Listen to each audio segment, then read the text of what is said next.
कई ऐसे फ्रेजेस होते हैं जो आपको कंफ्यूज करते हैं, और उन्हीं में से एक है इन द एंड कहें या एट द एंड कहें, दोनों का लफ्जी मतलब तो ये आखिर में, लेकिन किस सेंस में इस्तेमाल किया जाएगा और कैसे किया जाएगा, this thing is really important to no.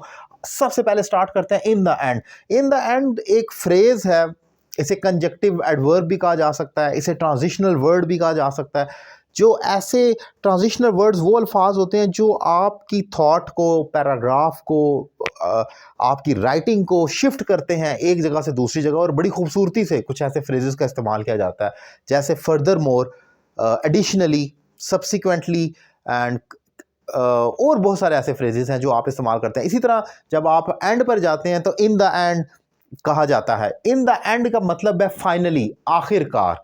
जब आप अपनी पैराग्राफ में अपनी बातें, अपनी थॉट्स गिनवाते जाते हैं, और ख़ास तौर पर आप अगर कोई एस्से लिख रहे हैं तो आखिरी जब एस्से का आगाज़ आम तौर पर किया जाता है तो इस फ्रेज से किया जाता है इन द एंड, जो कि कंक्लूजन भी हो सकता है, विच मीन्स बेसिकली आखिरकार। It is, we can say it is, English में अगर हम इसको देखें तो it could be adverb of comment. ये आपका एडवर्ब ऑफ कमेंट लिया जाता है। जैसे आप कहते हैं luckily he got a good job, luckily कहा तो इसका मतलब है आगे कोई अच्छी बात आ रही है।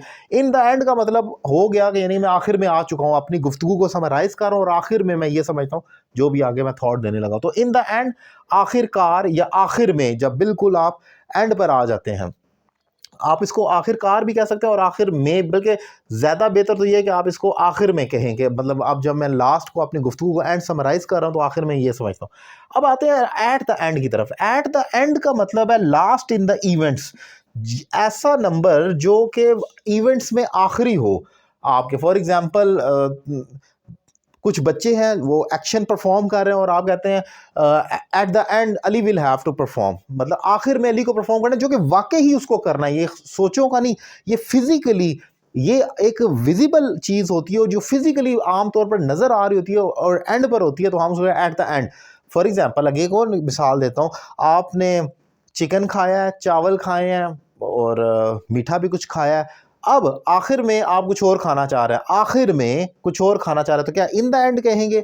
नहीं, यहाँ पर इन द एंड नहीं कहना, आपने एट द एंड कहना है, क्योंकि आपने वाकई ही इतनी चीज़ों के बाद एंड में रखना है और ये आपकी एक विजिबल चीज़ है जो कि नज़र आ रही है, तो उस लिए वहाँ पर इवेंट्स के अक्रेंस में लास्ट नंबर पर आने की वजह से आप उसको एट द एंड कहेंगे, इन द एंड नहीं कहेंगे, क्योंकि वो वाकई ही लास्ट है।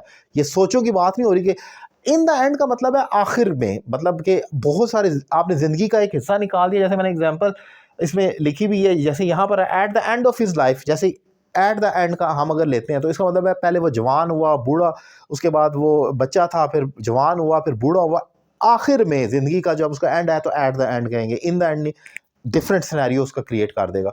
सो ये एक टॉपिक था जो मैंने डिफाइन किया। उम्मीद करता हूँ लेक्चर आपको पसंद आया होगा। मेरे दीगर लेक्चर्स के लिए मेरा यूट्यूब चैनल सब्सक्राइब कर लें, और अगर आप मेरे पढ़ाने के तरीके से सेटिस्फाइड हो, so it was just like a demo class. आप मुझे ऑनलाइन इंग्लिश लैंग्वेज कोर्स कर सकते हैं पाकिस्तान में या पाकिस्तान से बाहर किसी भी जगह से एक रीजनेबल फ़ी पे कर। नंबर आपकी स्क्रीन पर मौजूद है। Thank you very much.